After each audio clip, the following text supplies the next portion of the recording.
Welcome to me ఇంటి వంట by Lakshmi. మీ ఇంటి వంటలో ఈరోజు గుల్ల మైసూర్ పాక్ని ఇంట్లోనే చాలా సింపుల్గా టేస్టీగా అచ్చం స్వీట్ షాప్లో ఎలా అయితే ఉంటుందో అలాగే ఏ విధంగా ప్రిపేర్ చేసుకోవాలో చేసి చూపిస్తున్నాను.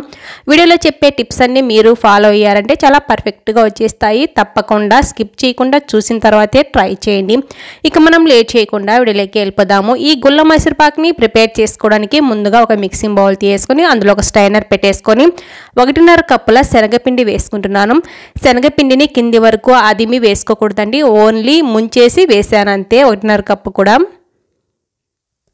ఇలా జల్లించుకోవడం వల్ల ఉండలేమన్నా ఉంటే ఇలా మనం నలిపేసుకుంటే పిండి బాగా సాఫ్ట్గా వచ్చేస్తుంది. ఇంకా పిండిలో ఏమన్నా ఉన్నా సరే ఫిల్టర్ అయిపోతాయి. ఇప్పుడు ఇందులో 2 టేబుల్ స్పూన్ల నెయ్యి వేసేసుకొని బాగా కలిపేసుకోవాలి. ఈ విధంగా నెయ్యి వేసి కలుపుకోవడం వల్ల మనం పాకంలో పిండి వేసినప్పుడు పైకి తేలినట్టు తేలకుండా ఇంకా ఉండలనేది ఎక్కువ కట్టదు. అంతేకాదు మనకు పాకంలో పిండి తొందరగా కలిసిపోతుంది, ఎక్కువ టైం తీసుకోదు. ఒక కడాయి తీసుకొని 2 కప్పుల చక్కెర, 1/2 కప్పు నీళ్ళు వేసుకొని ఈ కడాయిని స్టవ్ మీద పెట్టేసుకొని లో టు మీడియం ఫ్లేమ్కి అడ్జస్ట్ చేసుకుంటూ చక్కెరని కరిగించుకోవాలి. మరొక బౌల్ తీసుకొని 1 cup refine sunflower oil, 1 cup నెయ్యి వేసుకున్నాను. మీకు నెయ్యి ఇష్టం లేదు అనుకుంటే 2 కప్పుల ఆయిల్ అయినా తీసుకోవచ్చు, లేకుంటే 2 కప్పుల నెయ్యి అయినా వేసుకోవచ్చు. మైసూర్ పాక్ అయిన వెంటనే వేసుకోవడానికి ఇలాంటి మౌల్డ్ తీసుకొని నెయ్యి రాసి రెడీగా పెట్టుకోవాలి ముందుగానే. ఇలాంటి అల్యూమినియం కానీ స్టీల్ వాటిలో కూడా వేసుకోవచ్చు, ప్లాస్టిక్ వాటిలో వేసుకోకూడదు. ఈ మౌల్డ్ని పక్కన పెట్టేసుకోవాలి. ఒక స్టవ్ మీద చక్కెర నీళ్లు వేసుకున్న కడాయి పెట్టేసుకొని స్టవ్ని లో టు మీడియం ఫ్లేమ్కి అడ్జస్ట్ చేసుకుంటూ కలుపుకుంటూ ఉండాలి. మరొక స్టవ్ మీద నెయ్యి ఆయిల్ వేసుకున్న బౌల్ పెట్టేసుకొని వేడి చేస్తూ ఉండాలి. రెండు ఒకేసారి జరగాలి. చక్కెర కరిగిన తర్వాత ఇందులో 1 చిటికా వరకు కుంకుమ పువ్వు వేస్తున్నాను. కుంకుమ పువ్వు అనేది ఆప్షనల్ మాత్రమే. బయట స్వీట్ షాప్లో అయితే ఎల్లో ఫుడ్ కలర్ అనేది వేస్తారు మంచి కలర్ రావడం కోసం. నేనైతే ఇక్కడ కుంకుమ పువ్వు వేసాను. మీ దగ్గర ఉంటే వేసుకోండి, లేకుంటే స్కిప్ చేసేయచ్చు. కుంకుమ పువ్వు అనేది ఇంపార్టెంట్ ఏం కాదు. ఇలా మొత్తం బాగా కలుపుకుంటూ ఉండాలి. పాకం అనేది ఇక్కడ మనకు తీగ పాకం రావాలి. పాకాన్ని కరెక్ట్గా చెక్ చేసుకోవాలి. చూసారు కదా, ఈ విధంగా వచ్చిన తర్వాత పాకం అనేది వీడియోలో చూపిస్తున్నట్లుగా చెక్ చేసామంటే మనకి ఇలా తీగలాగా రావాలి. ఇలా వచ్చిన తర్వాత ఇప్పుడు స్టవ్ని లో ఫ్లేమ్లోనే పెట్టేసుకొని ముందుగా నెయ్యి వేసి కలిపి పెట్టుకున్న శనగపిండిని ఇందులో వేసేసుకోవాలి. ఇదంతా కూడా బాగా కలుపుకుంటూ ఉండాలి. స్టవ్ని లో ఫ్లేమ్లో పెట్టేసుకొని పాకంలో తొందరగా కలిసిపోతుంది. చూసారు కదా, ఈ విధంగా ఉండలు లేకుండా బాగా కలుపుకోవాలి.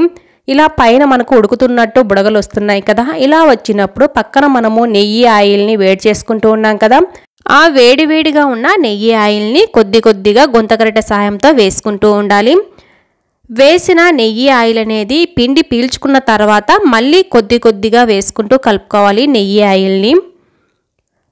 పిండిలో వేసిన తర్వాత మనకు పొంగులాగా రావాలి, అంత వేడిగా ఉండాలి. నెయ్యి ఆయిల్ అనేది పక్కన వేడి చేసుకుంటూనే ఉండాలి.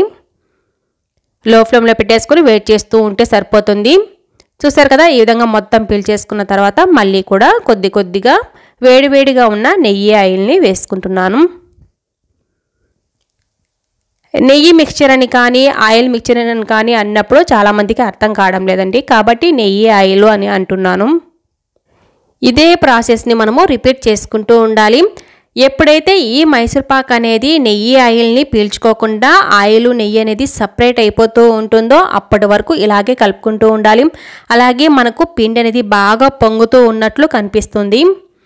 చూసారు కదా, ఈ విధంగా కనిపించాలి. ఇప్పుడు వేసిన మనం నెయ్యి ఆయిల్ అనేది సపరేట్ అయింది కనిపిస్తుంది కదా, ఈ విధంగా వచ్చేంత వరకు చేసుకోవాలి. ఇంకా బౌల్లో కొద్దిగా నెయ్యి ఆయిల్ అనేది ఉంది, అది కూడా వేసేసుకొని ఒకసారి బాగా కలిపేసుకుంటున్నాను.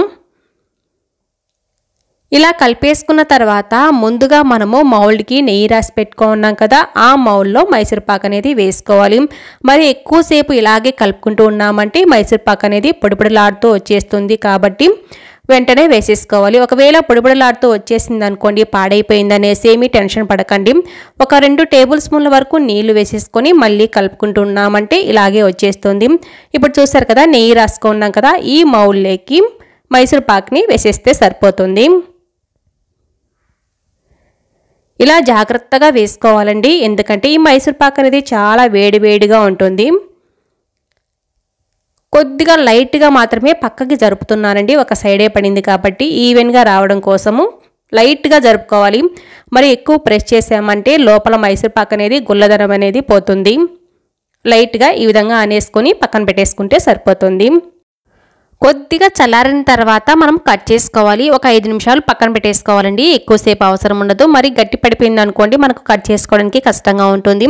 కాబట్టి 5 నిమిషాలు పక్కన పెట్టేసుకొని 5 నిమిషాల తర్వాత ఒక చాకుకి నెయ్యి రాసేసుకొని మనము ఏ సైజులో కావాల్సి ఉంటే మైసూర్ పాక్లో ఆ సైజులో ముందుగానే ఇలా కట్ చేసుకోవాలి. చూసారు కదా, చాలా బాగా ఈజీగా కట్ అయిపోతుంది 5 నిమిషాల తర్వాత అయితే.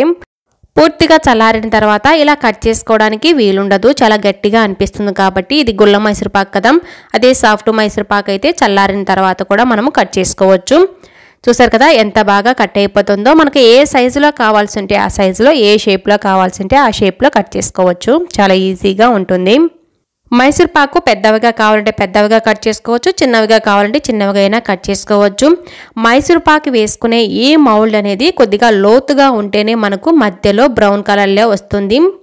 మరి ప్లేట్లో వేసుకున్నామంటే మధ్యలో బ్రౌన్ కలర్ అనేది రాదు. కాబట్టి ఈ విధంగా కేక్ టిన్ అనేది ఉంటే కేక్ టిన్లో వేశాను. ఏదైనా స్టీల్ బౌల్ అయినా సరే కొద్దిగా లోతుగా ఉన్న దాంట్లో వేసుకున్నామంటే మనకు చాలా బాగా బ్రౌన్ కలర్లో వస్తుంది. మధ్యలో పైన కింద ఎల్లోగా ఉంటుంది. చూసారు కదా, ఇప్పుడు పూర్తిగా చల్లారిపోయింది. పూర్తిగా చల్లారిన తర్వాత దీనిపైన ఒక ప్లేట్ పెట్టేసి రివర్స్ చేశాను. రివర్స్ చేసిన వెంటనే మనకు మైసూర్ పాక్ అనేది ప్లేట్లో పడిపోతుంది. ఒకవేళ పడలేదు అనుకోండి పైన చేత్తో ఒకసారి తట్టేసామంటే ఈజీగా కింద పడిపోతుంది. మనం రివర్స్ చేసేటప్పుడు కూడా జాగ్రత్తగా చేసుకోవాలి. ఎందుకంటే రివర్స్ చేసిన వెంటనే పడిపోతుంది కాబట్టి మైసూర్ పాక్ అనేది. ఇప్పుడు మనం ఎలా అయితే కట్ చేసుకుని ఉన్నామో దాని వెంబడి తుంచేస్తే వచ్చేస్తాయి. ఇక మనకు చాకుతో అవసరం ఉండదు, చేత్తో తుంచేస్తే వచ్చేస్తుంది. మనం ఎలా కట్ చేస్తుంటే అలా. చూసారు కదా ఎంత బాగా ఈజీగా వచ్చేస్తున్నాయో చేత్తోనే అంటుంటే. మనము ఓన్లీ కదిలించినా సరే వచ్చేస్తాయి.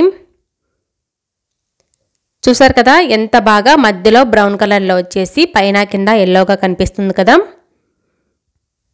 ఇలాగే మీకు కూడా రావాలంటే వీడియోలో చెప్పినట్లే చేసినట్లయితే చాలా పర్ఫెక్ట్గా వచ్చేస్తాయి.